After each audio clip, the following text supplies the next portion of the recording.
আসসালামু আলাইকুম, কেমন আছেন সবাই? আশা করি ভালো আছেন। আজকে আমি আপনাদের মাঝে মজার একটা জিনিস নিয়ে এসেছি। সেটা হলো কি, যে মাইক্রোসফট ওয়ার্ডে কিবোর্ডের মাধ্যমে লাইন ইনসার্ট কিভাবে করা যায়, মানে লাইন এক একটা স্টাইল, এক একটা লাইন কিভাবে নিয়ে আসা যায়। অনেক সময় এটা আমরা মাউসের মাধ্যমে করে থাকি, তো কিবোর্ডের মাধ্যমে এটা কিভাবে শর্টকাটে করা যায় সেটা আমি দেখাবো।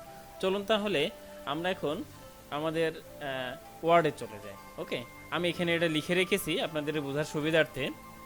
এখন আমরা আমরা 6টা টিপস বা 6টা জিনিস দেখাবো। ওকে, প্রথমে যেটা করব সেটা হলো হাই পেন। আমরা হাই পেনের মাধ্যমে কিভাবে আমরা কিবোর্ডের মাধ্যম দিয়ে হাই পেন ইউজ করে কিভাবে আমরা আন্ডারলাইন বা দাগ দিতে পারি, চলুন দেখি। তাহলে প্রথমে যেটা আপনি করবেন, 3টা হাই পেন দিবেন, দেওয়ার পরে ইন্টার প্রেস করবেন, দেখবেন সুন্দর একটা আমাদের ইনসার্ট লাইন চলে এসেছে।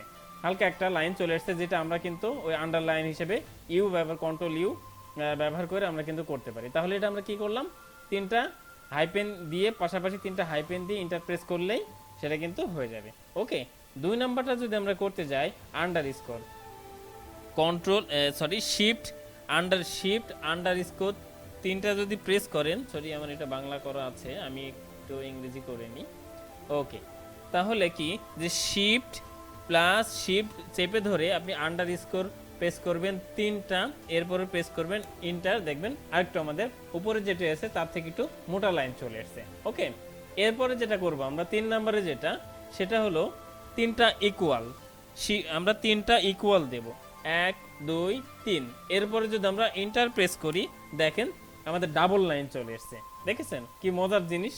আমরা অনেক সময় এই জিনিসগুলো মাউস ব্যবহার করে খুঁজে খুঁজে কোথায় কি আছে না আছে, ইনসার্টে গিয়ে গেল লাইন বাই লাইন আমাদের করতে হয়, বাট এগুলো যদি আমরা কিবোর্ড শর্টকাটের মাধ্যমে করতে পারি তাহলে কিন্তু খুবই ভালো।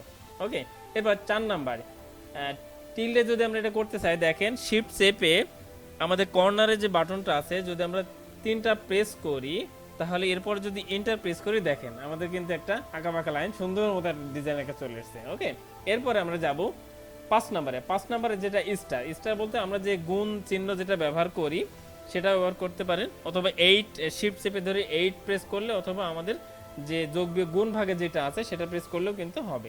তাহলে কি, আমরা যদি 3টা স্টার প্রেস করি 1 2 3 এবং ইন্টার দিয়ে, দেখেন আমাদের পাশাপাশি ডট, মানে ডটে ডটে চলে এসছে। ওকে, এরপরে আমরা যদি 6 নম্বরে যাই, 6 নম্বরে কি, হ্যাশে আমরা কিভাবে দেব, যদি আমরা শিফট প্রেস করে হ্যাশ প্রেস করি 3টা, এরপরে যদি আমরা এন্টার প্রেস করি, তাহলে দেখেন আমাদের সুন্দর একটা লাইন চলে এসেছে।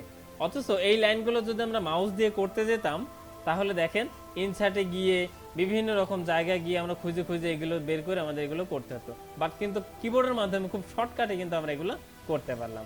ওকে, তাহলে আজকে এই পর্যন্তই। আর হ্যাঁ, ভিডিওটা যদি ভালো লাগে তাহলে শেয়ার করবেন, লাইক দিবেন, কমেন্ট করবেন, আর সাবস্ক্রাইব তো মাস্ট। ওকে, আল্লাহ হাফেজ।